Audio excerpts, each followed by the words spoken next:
ભીંડાની શાનદાર ખેતી તમે જોઈ શકો છો મારી સાથે. 200 થી 250 કિલો કાકડી વેચાય છે અને તેના ભાવ મળે છે 40-45 રૂપિયા. તુરિયો રોજનો 250-300 કિલો થાય છે અમારે. તમે જોઈ શકો છો કે જે કાકડી છે અને ઉપર તમે વેલાવાળા તુરિયાની ખેતી કરેલી છે. તો આપ છો ખેડૂત મિત્રો, બનાસની ખેતી ચેનલમાં હું ગણપતભાઈ ચૌધરી તમારું સ્વાગત કરું છું. આજે આપણે થરાદ તાલુકાના મલુપુર ગામની અંદર પહોંચ્યા છીએ કે જ્યાં ખેડૂતોને ખેતીની અંદર ઘણા ખેડૂત મિત્રોના વિડીયો પણ હશે. બટાકાની અંદર પૂરતા ભાવ નથી મળતા, જીરુની અંદર ખેતી સક્સેસ થતી નથી, રાયડાની અંદર ઉત્પાદન ઘટી રહ્યું છે, વરિયાળી જેવા પાકોની અંદર જે રોગો આવવાનો ઉપદ્રવ ખૂબ રહેતો હોય છે, મતલબ ખેતી ઘાટાની અંદર જ જઈ રહી છે. તો આપણી સાથે જે ખેડૂત મિત્રો ઉપસ્થિત છે એમણે ખેતીની અંદર એવું તો શું પગલું ભર્યું છે જે તમામ ખેડૂત મિત્રોએ એમની ખેતી જોવા માટે આવવું પડે છે અને તે લોકોએ સરકારશ્રીની સબસિડી હોય કે તમામ યોજનાઓનો લાભ હોય અને સારી રીતે તમારા જે શહેરીજનો છે ને તેમના સુધી શુદ્ધ શાકભાજી અને તેની પ્રોડક્ટ પહોંચાડી રહ્યા છે તેમની. તો તમે ખેતીની અંદર તમામ ખેડૂત મિત્રો જો આવું કાર્ય કરશે તો 100% ખેતીની અંદર નફો છે જ. કેમ કે ક્યારેય પણ ખેતી મશીનોની અંદર શાકભાજી નથી બનવાનું અને તમારે પણ સાચું અને સારું ખાવું હશે તો ખેડૂતને આવી રીતે પ્રોત્સાહન કરવો જ પડશે. તો આપણી સાથે જે ખેડૂત મિત્રો ઉપસ્થિત છે તેમને વિવિધ ખેતી કરી છે. આગળ આપણે દેખ્યું દૂધીની ખેતી છે, ભીંડાની ખેતી છે, જે તાંદેલો આવે ભાજીની ખેતી છે, અહીંયા કાકડી અને તુરિયા કે જેની બંને મિક્સ ખેતી છે. નીચે તમે જોઈ શકો છો કે જે કાકડી છે અને ઉપર તમે વેલાવાળા તુરિયાની ખેતી કરેલી છે. તો આપણે ખેડૂત મિત્રને પૂછશું કે એમને કઈ રીતનો નફો મળે છે અને આ ખેતી પરંપરાગત આપણી ખેતી હતી તે છોડી અને આધુનિક ખેતી તરફ વળ્યા છે તેનાથી શું ફાયદો થઈ રહ્યો છે. તો તમે તમારું નામ પહેલાં તો જણાવો. પટેલ વીરજીભાઈ, મલુપુર. હવે તમે આ ખેતીની અંદર કેમ પરંપરાગત ખેતી છોડીને આ ખેતીની અંદર વળ્યા? જે પરંપરાગત ખેતી હતી એમાં ઉત્પાદન ઘટી ગયું હતું, નફા ભાવ નતા મળતા. આની અંદર ઉત્પાદન સારું છે, અહીં લોકલ માર્કેટમાં આખું વેચાઈ જાય છે, બરાબર, અને ભાવ સારા એવા મળે છે, ખેતી પરવડે છે. હવે તમે કઈ કઈ પાકોની ખેતી કરો છો આખા વર્ષની અંદર?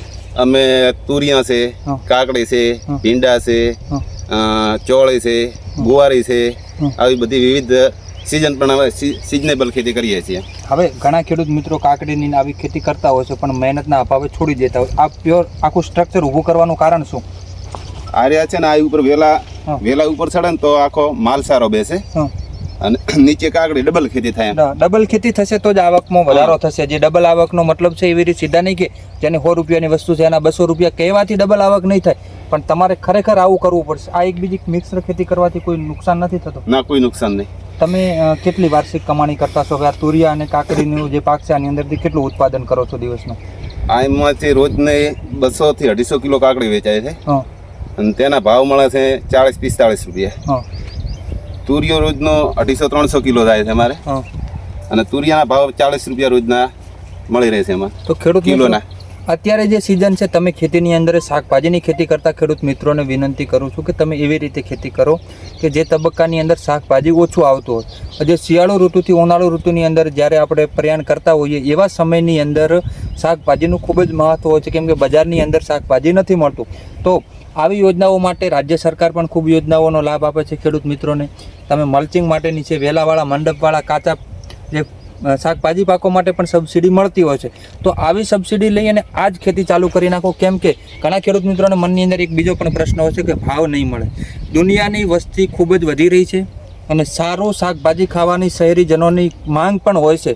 તો આપણે જો આવું સાહસ કરશું તો ભાવ મળશે. હવે તમે બીજા જે શાકભાજી કરો છો તે કયા કયા વાવેતર કરો છો?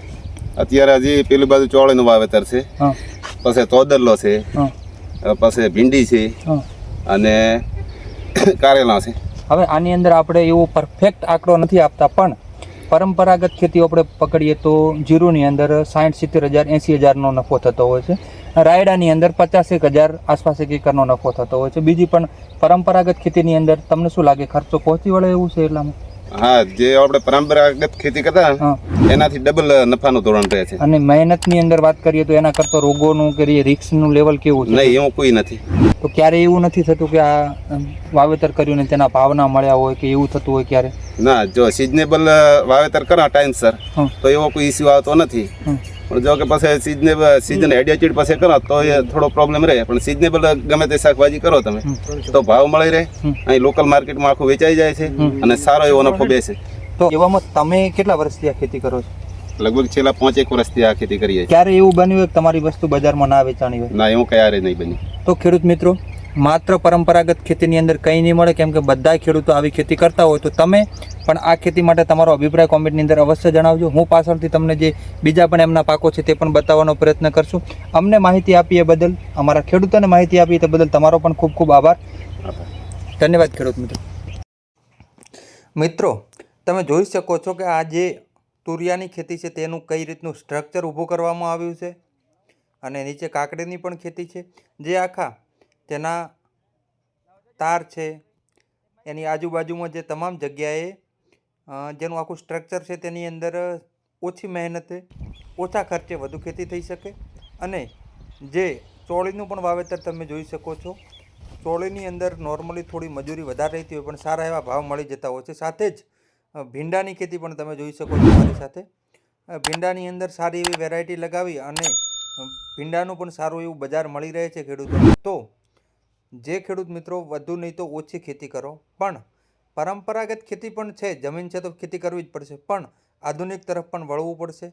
અને તમે આધુનિક ખેતી હશે, પરંપરાગત ખેતી કરતો આધુનિક ખેતીની અંદર વધુ ઉત્પાદન મળશે.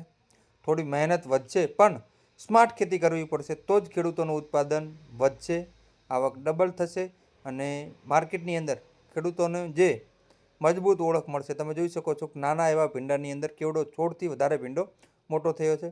સાથે રીંગણની પણ ખેતી છે, પાલકની ખેતી હતી, જે ધાણાની ખેતી હતી તે પૂર્ણ થઈ ગયેલી છે. અત્યારે રીંગણની ખેતી તમે જોઈ શકો છો. અહીંયા